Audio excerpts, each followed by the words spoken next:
Olá, multiplicadores de negócio. Nesse programa eu tô muito feliz porque gente, nunca pensei que eu ia poder dizer isso. Eu tô com meu pianista! Pensa como é homenzinho, porque esse homem, ele é o homem que toca piano e faz um casamento, claro, no Mulheres Inteligentes Multiplicam Patrimônio, vocês verem lá no outro programa que eu tenho de auditório, é ele que está lá comigo, e através dele eu também fiquei mais livre para cantar, né? Em breve nós vamos fazer aula também, mas mesmo sem técnica, ele me conduz de uma maneira que a música fica bonitinha, não é que fica legal?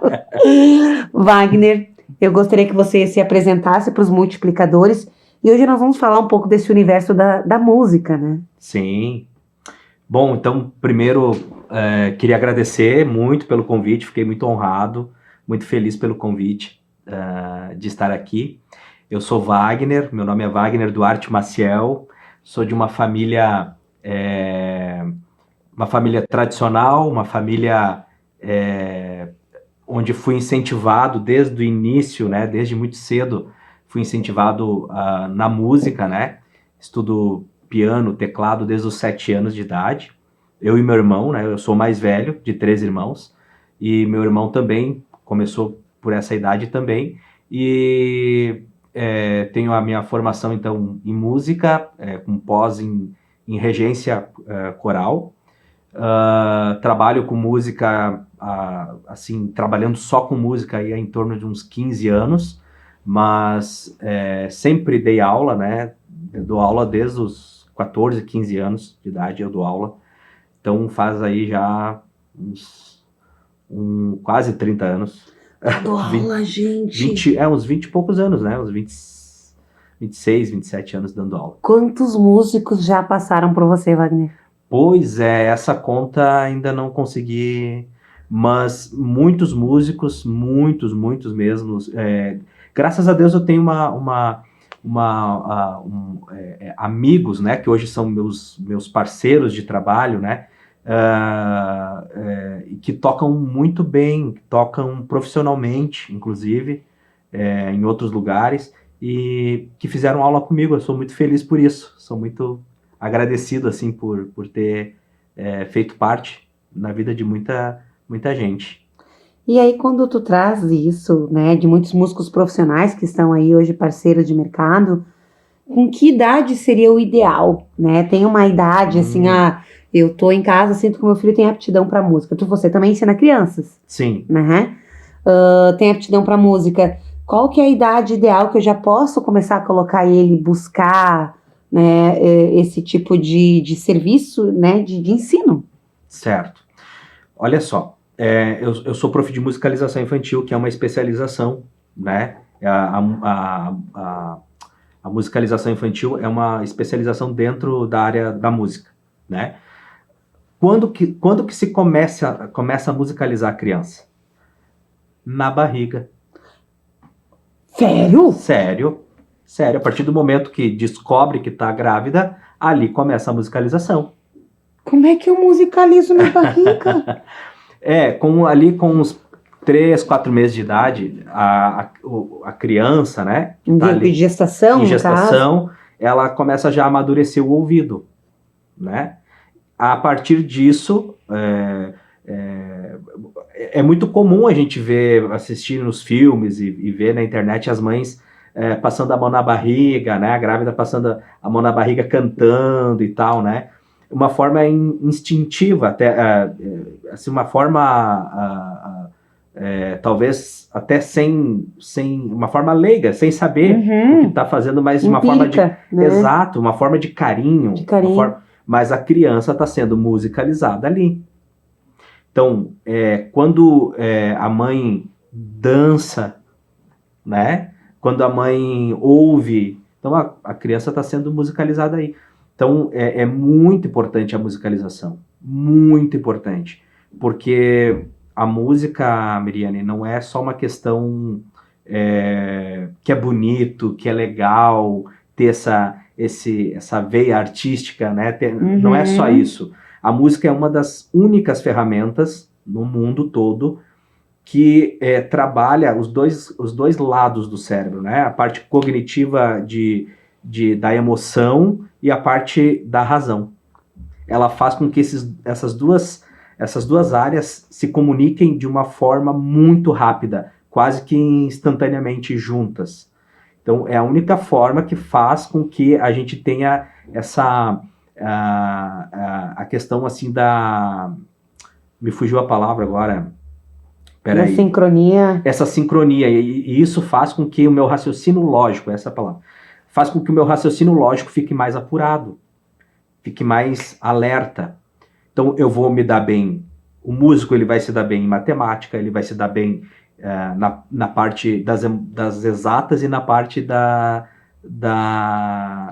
relacionamento, das humanas. Uau! Legal, né? Desde a barriga e estimular essa questão. Então, assim, é verdade que dizem que a pessoa nasce com uma inteligência musical? Isso é verdade? Ou é um mito, assim? Ou é porque não, ela foi mais musicalizada mesmo que de uma forma inconsciente daquela mãe, né? Musicalizou essa criança. Mas então, essa não é uma questão que nasce, pode ser desenvolvida. Exato. Pode ter, porque eu acredito em dom, eu acredito nesse talento natural, um talento mais... na facilidade que a pessoa tem para certas atividades, como a música, por exemplo. Exatamente. Eu acredito nisso, nessa que pode ser nato, pode nascer com a pessoa, pode ter isso. Eu, particularmente, né? Mas tudo pode ser desenvolvido. Tudo. Então, olha só, o que eu estava conversando antes ali fora com o seu Glacir, nosso diretor aqui. Exatamente, e nós estávamos falando na questão familiar. Eu sou influenciado pelo meu pai, pela minha mãe, pelos avós. Então, toda essa influência, essa carga de influência, vai fazer com que eu me direcione ou tenha mais facilidades em algumas áreas específicas. Por isso que, normalmente, médico, o filho... É médico. Né? O pai é músico, o filho... Tem uma aptidão para música. Muito forte, porque ele foi influenciado, foi musicalizado, ele foi instigado, ele foi, sabe, desde muito pequeno. Agora uma pergunta clássica. Qualquer um pode cantar? Sim. Qualquer um pode cantar? Cantar e tocar. Qualquer pessoa pode fazer isso. Cantar ou tocar. Sim, porque é uma questão de treino. É uma questão de treino muscular. Porque o cantar é músculo. A gente tem ali a prega vocal, que são as cordas vocais. Eu preciso treinar ela. Eu preciso afinar, eu preciso treinar o meu ouvido musical, meu ouvido interno. Eu preciso treinar isso. Então, quando eu faço isso na infância, é tudo mais fácil. Depois vai ficando um pouco mais difícil. Essas comunidades, por exemplo, eu venho da comunidade cristã, eu me criei na igreja, e eu me criei em corais. A minha mãe canta na igreja, minha mãe é cantora evangélica. Nós não fizemos aula de técnica de canto, né, enfim, mas o fato de ter participado de corais, de ter participado, isso já é mas já é um certo treino, não é? Sem dúvida, isso é uma musicalização. Eu também me criei cantando em corais, infantil, depois juvenil, depois jovem, depois coral adulto. Me criei cantando na igreja, e a igreja é uma grande fonte de musicalização. Que legal. É uma grande fonte, assim, é uma fonte riquíssima. Vamos falar sobre tipos de música. Então, toda música faz bem para musicalização? Eu acredito que não. Não é toda música. Hoje tem muita coisa na internet, muito material, muita coisa legal para se usar como uma ferramenta de musicalização. Mas não tudo. Por que que não tudo?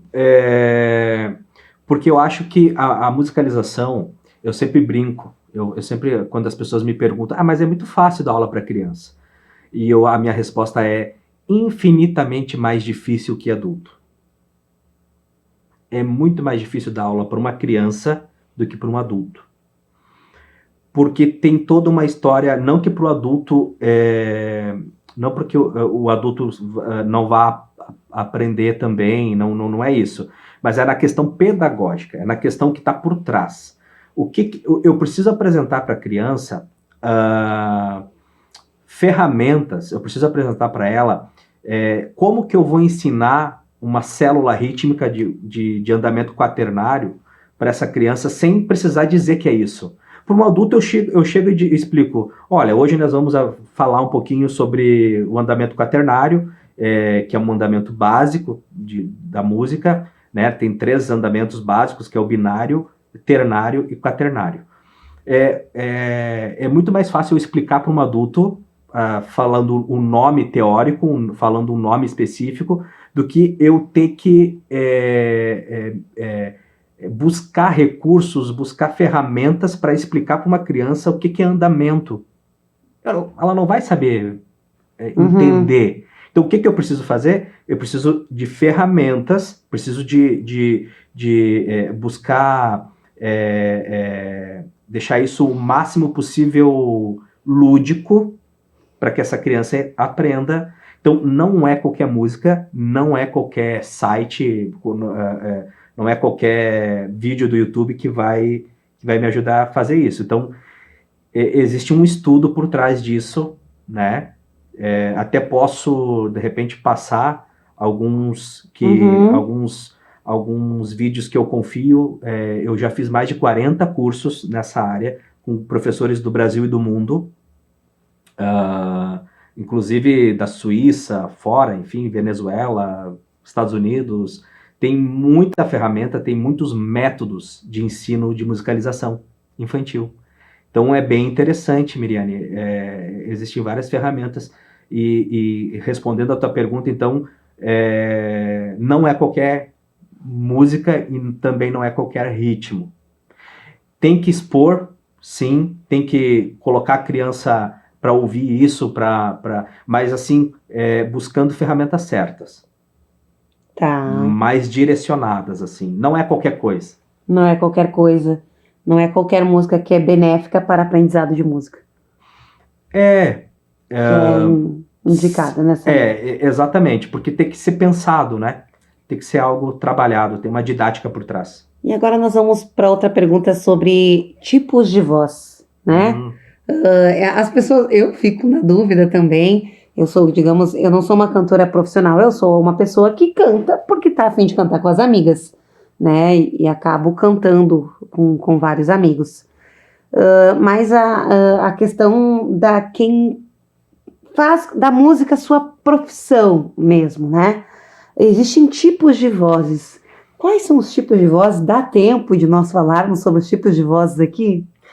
Olha só, sim, tipos de vozes. Na voz feminina, as vozes básicas, né? Contralto, soprano. Mas nós temos, entre esse contralto e entre o soprano, então, na voz feminina, o contralto seria a voz grave e soprano a voz aguda. Tá. Voz feminina. Temos a voz grave. Voz grave. Contralto. Contralto. A voz aguda, que é soprano. Qual que é a minha? Não sei. A tua talvez, por aquilo que eu já te ouvi, aquilo que a gente já trabalha junto, eu diria que tu é um mezzo-soprano, que não é nem o soprano, mas também não é nenhum contralto. Tu tá ali, entre... É o meu caso. Eu não sou baixo, porque na voz masculina nós temos o baixo e o tenor. Tá. Mas entre o baixo e o tenor, nós temos o barítono. Vocês homens têm o barítono. Sim, que não é nem tão grave, um grave profundo, nem tão agudo. Fica na média. Então, eu acredito, porque tu tem facilidade de pegar alguns agudos, ok? Mas a tua voz natural, ela se encaixa mais dentro dessa tessitura entre contralto e soprano, tá no meio. Tá no meio. E gagos? Gago consegue cantar? Consegue, eu não Que a sou gente fonoaudiólogo, ouve, né? mas a gente ouve assim que a pessoa às vezes fala de uma maneira e aí quando vai cantar é outra pessoa. Eu já ouvi isso em alguns lugares. Sim. Eu já ouvi alguma coisa assim nesse sentido, né? Que o gago, ele tem... Quando ele vai cantar, por que ele consegue cantar? Porque ele tá com a letra decorada e a linha melódica decorada. Então ele não precisa... Não é algo que vai pegar ele de surpresa. Como você fazer uma pergunta para mim e eu ter que processar o que eu vou falar. Então, a gagueira, né? Não sei se é esse o termo, mas enfim, acontece pela ansiedade ou por essa preparação, ele tem que pensar antes de falar. Então, é como se fosse um atraso nisso tudo. Tá. A música acontece de uma forma decorada. Então, eu já sei a musculatura que eu preciso fazer para me alcançar aquela nota. Eu já sei como que eu tenho que projetar a minha língua dentro para projetar o fonema, para fazer a sílaba. Eu sei que para falar essa palavra eu preciso movimentar. Isso está lá no inconsciente já está algo decorado. Então, a facilidade do gago cantar está nisso. Tá. Nós voltando ali para os tipos de voz. Então, as vozes bases são quatro? Quatro. As bases, né? Básicas. E aí, entre essas, a gente tem os mesos, tem o barítono, né? E, por exemplo, eu quero começar a fazer aulas de técnica vocal. Eu e muitos amigos e amigos meus que almejam em cantar ou até que vão ir para palcos também fazer palestras. Uhum. A aula de técnica vocal, ela também abrange essa questão de palestras também? Claro, com certeza. O cuidado com o trato vocal é imprescindível. A nossa prega vocal ela é mais fina que um fio de cabelo. Ela é muito delicada. Exato. Então, principalmente quando eu vou falar muito, eu preciso ter essa minha prega vocal aquecida. Quando eu vou cantar, então, nem se fala, porque é como se eu... imagina um corredor profissional, essa pessoa que lá usa Bolt lá, né? Usa Bolt. Tu imagina ele correr sem aquecer. Ele vai exigir o máximo da musculatura dele sem ter um aquecimento. Ele vai romper a musculatura. A mesma coisa acontece com a prega vocal. Principalmente quando eu vou cantar. Eu preciso levantar minha laringe, eu preciso aquecer para que essa laringe suba e fique numa posição onde eu consiga alcançar os agudos, ou graves também. Então, os extremos, eu preciso ter aquecido a minha voz para mim poder alcançar os extremos com mais facilidade, sem prejudicar ela, né? A pessoa pode, então, ficar mais com a voz, digamos, machucada, com o tempo, calo. Sim. Aí ela tinha uma voz e aí eu ia te perguntar, a voz envelhece? Ah, boa pergunta. Que eu vi esses dias uma cantora que eu sou fã dela, e que é a Paula Toller. Então eu ouço as músicas dela, por exemplo, de quando ela era mais jovem, e fui ouvir um show dela agora mais velha, assim, né, mais madura agora. Continua linda tudo, mas eu vi que a voz estava diferente. A voz envelhece? Então, eu já ouvi alguma literatura, já vi alguma coisa, já li sobre isso. Eu não sou especialista em técnica vocal, tá? Deixar bem claro. Meu negócio é teclas, é outra coisa, mas como eu trabalho com canto, né? Regi coral por muitos anos e eu trabalho nessa área, então tenho um pouco de conhecimento. Já li sobre que a voz não envelhece. Uau! Já li sobre isso. O que na minha opinião, o que acontece? Por que uma vez eu alcançava esse tom, hoje eu não alcanço mais esse tom? Porque em algum momento eu parei com a técnica. Algum momento da vida, eu ou exigi demais sem técnica, ou eu parei com a técnica. Tá. Quando eu paro, é claro que o corpo vai envelhecendo, né? O nosso corpo vai ficando tudo mais flácido, né? Enfim, vai envelhecendo. Mas, se falando da voz, a gente tem a musculatura facial, a gente tem toda uma musculatura que trabalha junto. Essa musculatura vai envelhecendo também. Então, mas eu ainda fico com a seguinte opinião. Eu fico com a questão assim, ou eu usei errado a minha voz por um grande tempo, e por isso criou alguns obstáculos com que faça com que eu tenha que cantar mais grave agora. Sim. Tá? Ou eu usei errado, ou parei de fazer técnica vocal. Parei por um tempo. E aí a minha voz... Agora, existe um trabalho para fazer voltar. Tá, existe um trabalho que pode ser que volte. Sim, com certeza. Ou que esse calo se cure. Existe isso. Sim. Agora nós vamos falar sobre empreendedorismo na música. Né? Te trouxe essa questão que é possível, então, qualquer pessoa começar hoje uma técnica vocal e alcançar, no mínimo, quanto tempo de aula teria que ser, mais ou menos? Tem alguma média para a pessoa já sentir a diferença? Olha, a gente sempre diz assim, né, que o aluno é que vai definir isso.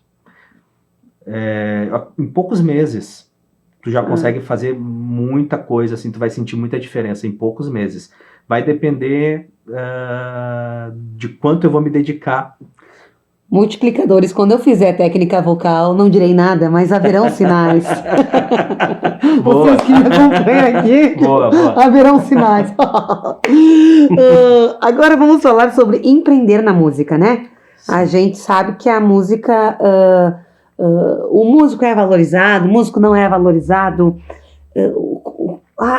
Os desafios, né? A gente é um programa que se fala de empreendedorismo aqui, multiplicação de negócios. Como empreender na música? Olha só, quando tu me convidou, eu fiquei pensando, poxa, mas eu não sou nenhum empreendedor, assim, meu Deus do céu. O homem dá aula há 40 anos, 30 anos de aula, tá? Não, toca em casamento, toca em programa de TV, né? O homem toca tempo e ele não é um empreendedor da música. Eu sou um empreendedor solitário, assim. Eu sou um empreendedor para mim mesmo, para mim e para minha família. Né? Não tenho no sentido assim de colaboradores, né? Nesse sentido que eu quis trazer. Mas eu vinha pensando, né? Realmente a gente tem uma dificuldade, e eu sinto falta de um sindicalismo musical. Eu sinto falta disso. Por quê? Não é que exista uma como tu falou ali, uma falta de recurso, valorização. Valorização, obrigado. Não é que exista falta de valorização. O que existe é o próprio músico se desvalorizar. Porque esse homem não é barato, tá, gente? Só pra avisar, esse homem não é barato.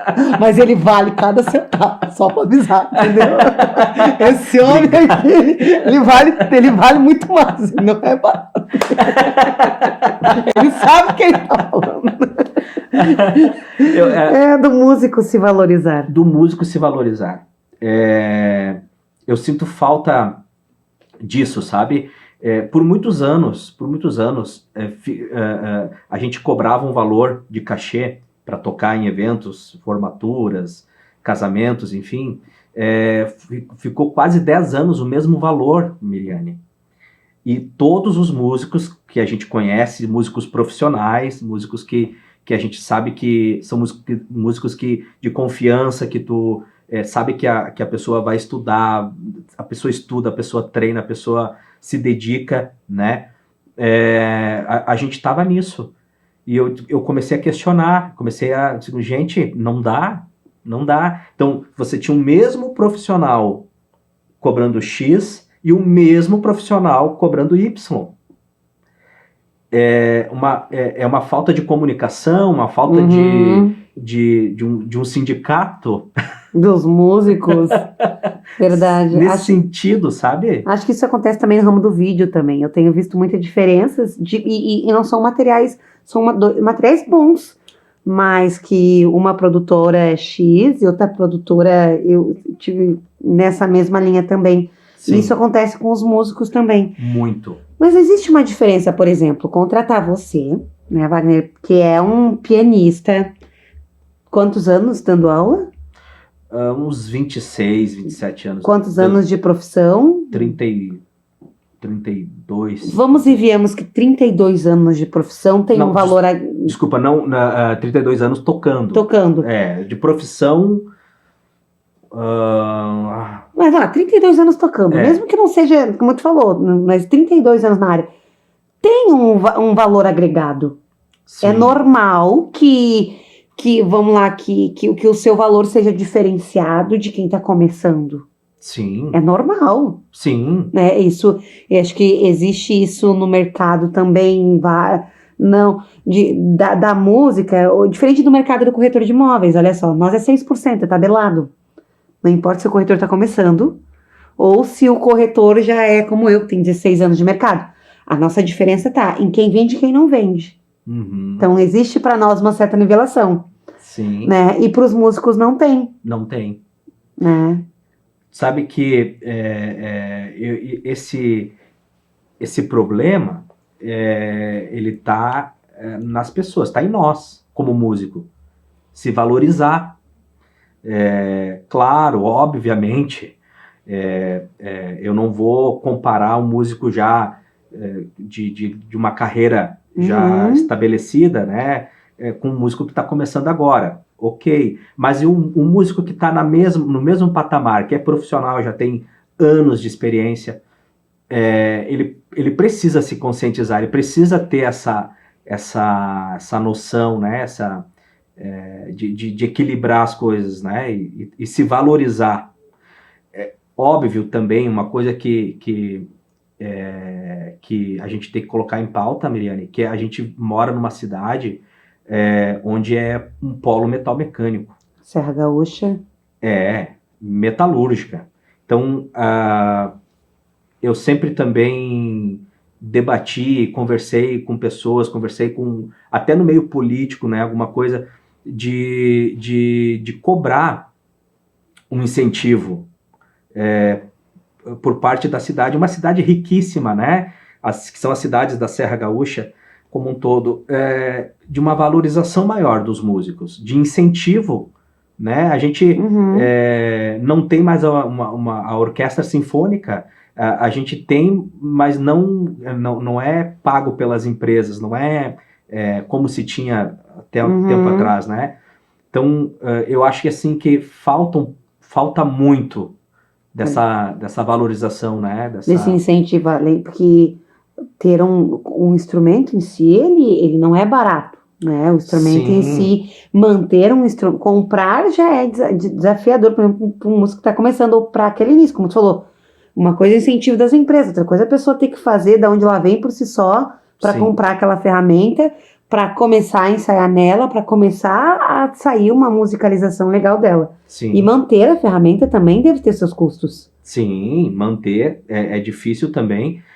E manter, você fazer aula é muito caro. Fazer aula é muito caro. Fazer aula é caro. Então pensa comigo. Você precisa comprar o instrumento, ter a manutenção do instrumento, fazer aula daquele instrumento e procurar um lugar no mercado. Como vai acontecer isso? Sem um incentivo, sabe? É muito difícil. É muito difícil. Então, eu digo assim, ó, o músico hoje, numa forma geral, ele faz milagre. A pessoa que vive de música... E, além disso, é finais de semana, é o horário que realmente as pessoas estão festejando. Mas aí é uma escolha do músico. Sim. É uma escolha, daí tu faz feliz. Sim. Escolheu aquela profissão. Eu canto, um dos meus sonhos é ser cantora. Não era, é. Maravilha. Mas ele apareceu no caminho porque eu faço os programas de auditório. Porém, uma vez eu fui no Ídolos, gente. Fui no Ídolos lá, cantei pra Fafá, pro Supra. Sério? Eu não sabia disso. Olha. Fui no Ídolos, eu tinha 20 anos, 22 anos, 21, 22 anos. E eu lembro que a Fafá falou assim, ai, tu é divertida, tu é isso, aquele outro. Foi legal, eu perdi o vídeo, gostaria. Só que eu levei 3 não, porque eles disseram que eu não levava a música a sério. E aí, quando eu voltei pra casa, eu entendi, porque eu fui lá pela diversão mesmo, eu queria experiência. E sim, eu estava competindo com músicos que estavam na estrada, podendo, ou tiveram incentivo, podendo bancar a sua, focar, né, na música como profissão. Que não era o meu caso, eu sou corretora de imóveis. E na época eu estava no início da profissão de corretora de imóveis. Mas aí ela falou, você não leva a música a sério. E eu pensei comigo, eu voltei para a imobiliária que eu trabalhava na época, né? E o dono falou, Miriane, tu para ter um hobby, tu tem que ter dinheiro. A música é um hobby pra ti. Tem um hobby, a gente só pode ter quando a gente tem dinheiro. E naquele momento, ainda a gente não vi, né? E aí eu fiquei pensando, como é que a gente vai levar a música a sério? As pessoas que podem ter um talento aí Sim. no mercado que seria valioso para a região, porque a música ela traz cultura, a música, um músico, ela traz, incentiva o turismo, a música ela traz dinheiro para a região de uma outra forma, não é da forma metal-mecânica, mas é de uma outra maneira, Sim. Traz entretenimento, a música traz, então existe muitos talentos aí que estão enterrados, eu vou dizer assim, porque realmente viver da música, como tu disse, é um extremo desafio. Exatamente. Bom, é bem isso. Tu falou tudo aí, né? Como que eu vou levar a música a sério? Como... Sim, se não tem mercado. Primeira coisa que, pensando profissionalmente, né? Como é que eu vou... Tá, ok, eu vou fazer uma faculdade de licenciatura em música, porque em Caxias não tem bacharel em instrumento, né? É uma licenciatura que é um geral, né? Para você dar licenciado para dar aula, né? Mas não é no instrumento específico. Como nós temos na URGS, por exemplo, nós temos bacharel em piano, bacharel em trompete, nos instrumentos específicos, né? Aqui hoje nós não temos ainda. Quem sabe futuramente se abra, né? Seria muito legal. Mas aí, ok, vou fazer... Meu sonho é viver de música, né? Que era o meu sonho e graças a Deus hoje eu consigo viver de música. Mas eu tinha esse sonho lá com meus 14 anos, 13 anos. Eu já gostaria de viver de música, mas quando a realidade começou a se apresentar para mim, quando eu comecei a ver a dificuldade que era, eu não consegui. Eu tive que trabalhar em metalúrgica, fui trabalhar com vendas, trabalhava em outras áreas e dava algumas aulas finais de semana. Dava minhas aulas finais de semana, dava aula de noite. Então, claro, eu não desisti do sonho. Fui batalhando até que surgiu a oportunidade de eu trabalhar com musicalização infantil, que foi ali onde eu consegui ter uma renda fixa interessante, que fez com que eu também pudesse estudar mais, pudesse investir mais, mas assim, isso é 1 em 1 milhão. Entende? E essa oportunidade eu tenho certeza que muitos gostariam de ter, mas infelizmente precisa de um olhar mais político nessa área. Precisa de um olhar, de uma cultura, implantar essa cultura de incentivo às artes, incentivo à música. E agora nós viemos numa outra área, gente, eu já queria, o programa está se estendendo, porque é muito bom e eu quero, é um assunto que falar sobre esse assunto, administrar vida pessoal e música, também é um outro desafio, né? Muito, muito desafiante isso. Teve uma época, eu fiquei 10 anos trabalhando, eu saía às 8 horas de casa e voltava à meia-noite. Todos os dias. Inclusive sábados e domingos. Fiquei 10 anos. Eu atendia 20 escolas, semanal, em torno de 1.000 alunos por semana. Era essa a minha rotina. Durante 10 anos, o que aconteceu?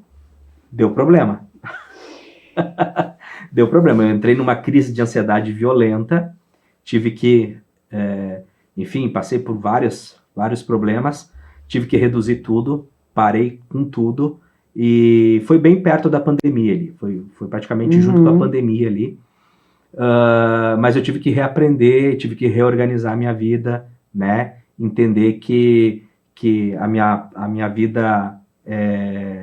vida particular, a minha vida familiar vinha em primeiro lugar, e eu não tinha isso não tinha essa referência. Então, para mim, eu tive que priorizar algumas coisas pela saúde mental, emocional, física, né, para as coisas poderem se alinhar, porque realmente estava difícil. Então, o músico profissional, ele tem uma demanda que não tem, a carga de trabalho às vezes não tem horário. Às vezes você vai fazer um evento, você vai ficar o dia todo à disposição daquele evento. Sim. Porque tem toda a parte de logística por trás, né? Monta equipamento e tudo, depois desmonta. Não é um piano, é 2 pianos, entendeu? É o pai do Cris. É o pai do Cris. Não é um piano, é 2 pianos. Você vai vendo Mulheres Inteligentes. É 2 pianos. É o cara que cruza, cabeceia e defende, né? Então, assim, tem que ter muito cuidado com isso, porque acaba virando... você não tem uma vida... é muito desregrado, né? Desregrado os horários ali. É bem difícil. Então tem que ter uma administração de tempo, né? Para ter o lazer com família, para ter a parte profissional ali de estudar, porque requer muito estudo.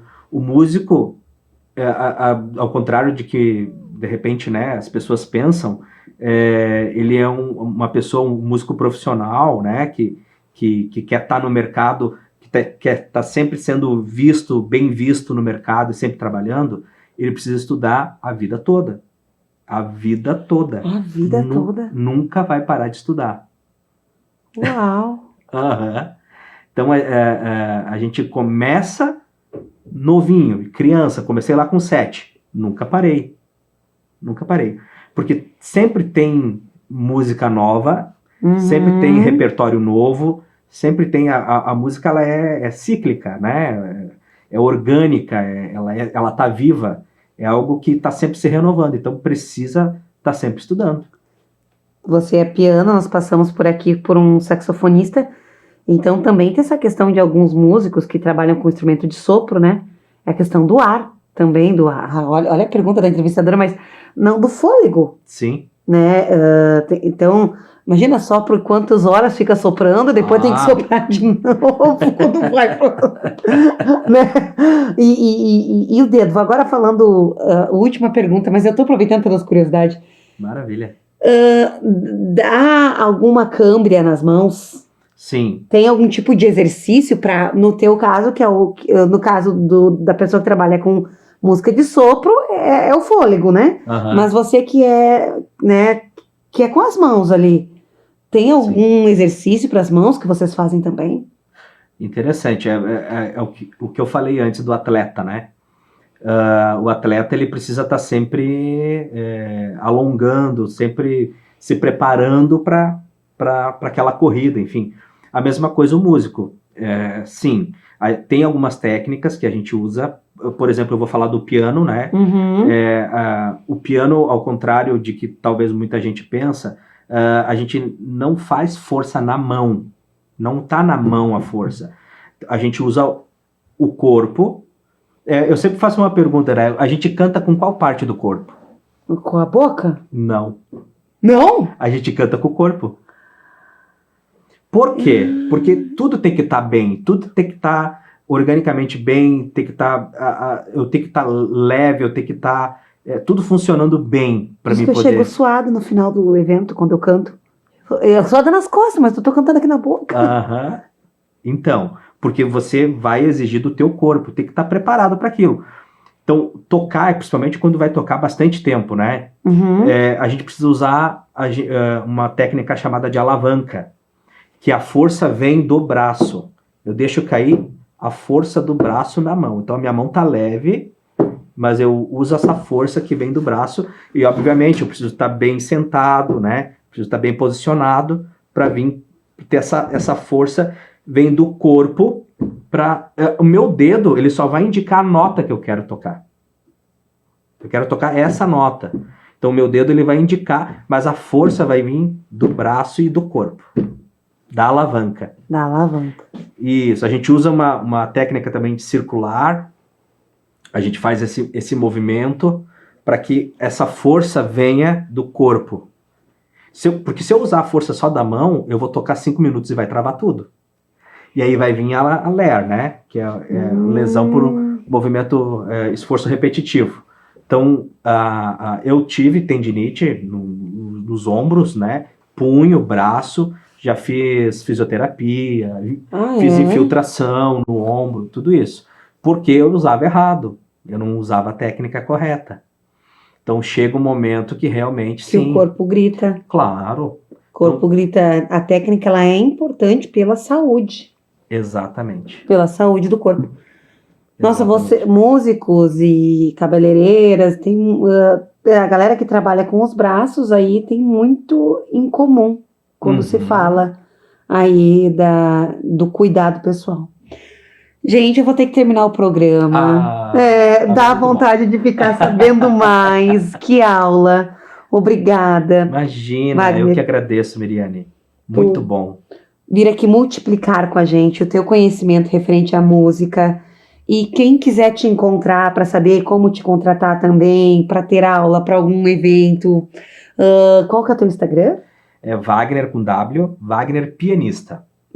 Lá você vai encontrar vídeos, fotos, são várias possibilidades, desde o piano solo até uma orquestra. Né? Se Deus quiser, estaremos numa orquestra o ano que vem. Uau! Vejo vocês então no próximo Café com Multiplicação de Negócios.